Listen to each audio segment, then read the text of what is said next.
हूँ शिफ्ट। तो अब अम्मी ने सोचा कि चलो जी अब अपनी जो जो चीज़ें मिसिंग हैं उसकी तैयारी शुरू करते हैं। यहाँ पर अम्मी पहुँची एक फ़र्नीचर के शोरूम पर। बेसिकली लेनी थी आयरन स्टैंड, यानी कि इस्त्री स्टैंड, इस्त्री करने का स्टैंड।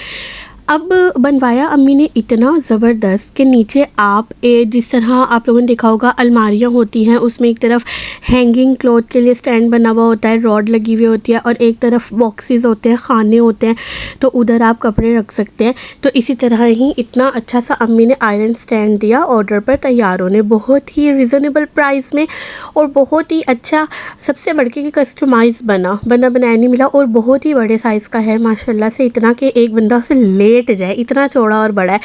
तो जी जब भी खुद से चीज़ बनवाया करें कोशिश किया करें कि अच्छी बनवाया करें, क्योंकि ये ठीक नहीं होता है, मतलब कि हम लोग कंजूसी कर लेते हैं और फिर ये होता है कि उस चीज़ में जो लाइफ टाइम चलना होता है वो बहुत ही थोड़े अरसे चलकर ख़राब हो सकती है।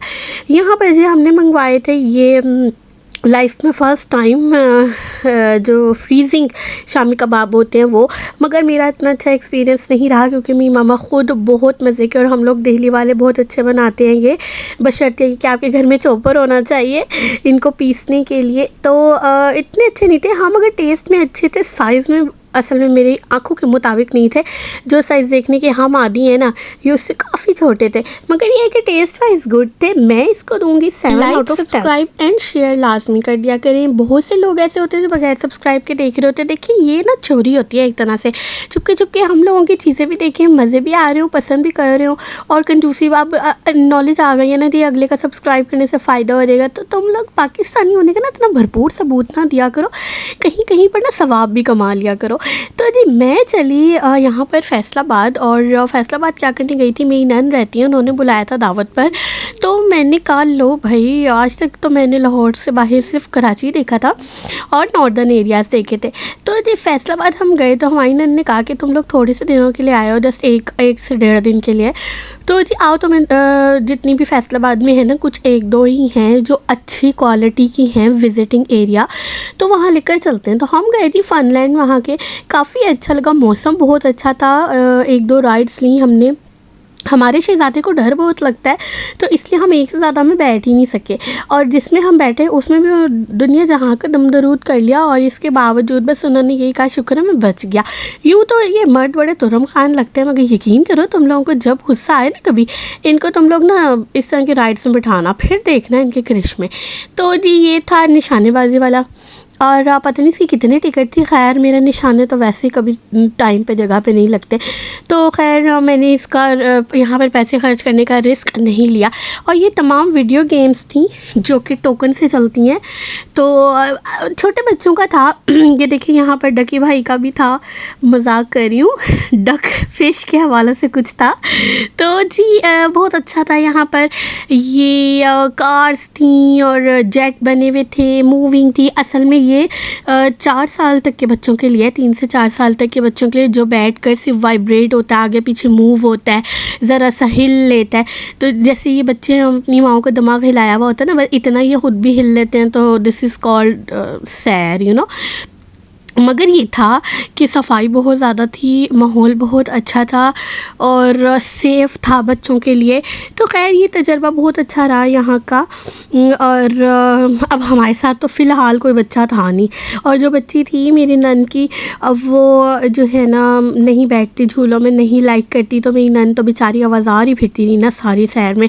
बस ये उन्होंने सवाब का काम ही किया कि हम लोगों को जो है वो घुमाने लेकर आई। इतनी बच्चों की मसरूफ़ियत के साथ, माशाल्लाह 2 बेटियां हैं और दोनों ही बहुत छोटी हैं, 1.5 साल की एक है, एक तो अभी साल की भी नहीं है। तो बस इसी सब में वो कपी कपाए। और यहाँ पर ये गजरे भी उनके हस्बैंड ने बेसिकली उनको लेकर दिए थे, और 2 बच्चों के बाद यकीन करें माओ का ये हाल होता है कि उन्होंने पहने भी नहीं, यू नो, पहने भी नहीं, टच भी नहीं किया। और उन्होंने एक मेरी देवरानी को दे दिया और एक मुझे दे दिया। तो मैं तो वैसे ही गजरे लवर हूँ। फिर मैंने बनाई वीडियो, और यहाँ पर हमने खाए वहाँ के फेमस जगह के क्या गोलगप्पा स्ट्रीट के गोलगप्पे। अब गोलगप्पा स्ट्रीट के पीछे क्या कहानी है मैं बताती हूँ। कहानी कुछ यूँ दीजिए कि जैसे ही हमने उस रोड पर टर्न लिया, हम क्या देख रहे हैं कि लेफ़्ट राइट सारे एक ही जैसी भग्गियों की सूरत सूरत में उन्होंने अपनी गोलगप्पा शॉप्स बनाई हुई हैं और बहुत ही प्यारी लाइटिंग, डेकोरेशन, साफ़ सुथरी स्ट्रीट। वो एक राउंड अबाउट था, यानी कि गोल चक्कर सा था, और वहाँ पे सबने एक जैसे मतलब कि ना उनकी शॉप्स थी। बहुत ही अच्छा उनका सर्विंग का तरीक़ेकार था। और गोलगप्पे मुझे तो बहुत पसंद आए, क्योंकि गोलगप्पों में फुल ऑफ चाट, फ्रूट्स, इसके अलावा निम्को, मतलब कि इतना यार मज़े का। और सबसे बढ़कर जो उनका खट्टा पानी देने का स्टाइल था ना, वो मिट्टी के अखोरों में था। तो यानी ना बहुत ही मज़े का, टॉप क्लास। ये आप लोग क्लोज़अप देख सकते हैं। ये रहे मिट्टी के कटोरे, अखोरे, ठीक है, दोनों वर्ड्स कह सकते हैं। और इसमें ना मैंने ठंडा और मीठा पानी उन्होंने मिक्स करके ही दिया था, एवरेज खट्टा था, ताकि जो है हर कोई पी सके। ये रही जी गोलगप्पों की लुक। ये हमारे मियाँ साहब ने थोड़ी सी वीडियो बनाई थी, जो कि उनको पता ही नहीं था कि फ्लैश लाइट ऑफ है, तो बस इसलिए व्लॉगिंग का काम जो है ना वो किसी किसी को सूट करता, बिकॉज हर किसी को इतनी छोटी छोटी बारीकियाँ नहीं याद रहती।